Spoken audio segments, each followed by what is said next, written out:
Let's learn my secret to fuller plumpy lips. I'll show you how to get the best out of your lip plumpers.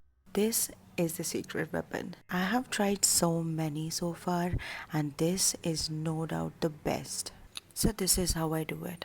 Step number 1. Apply one coat of the lip plumper just on your bare lip. Now give it 2 to 3 minutes for the lip plumper to work. Step number 2. Take a cotton and clean the lip plumper now. You can already see a difference. Step number 3. Slightly overline your lip with a lip pencil just 2 to 3 shades darker than your lip.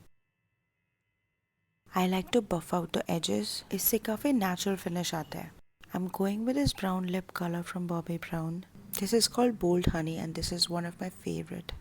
Now step number 4. Again, थोड़ा सा lip plumper हाथ में लेना है. Apply it on the center of your lips. Remember, सिर्फ center पे लगाना है. And just like that, we are done. Fuller lips without filler. Do like, share and follow for more.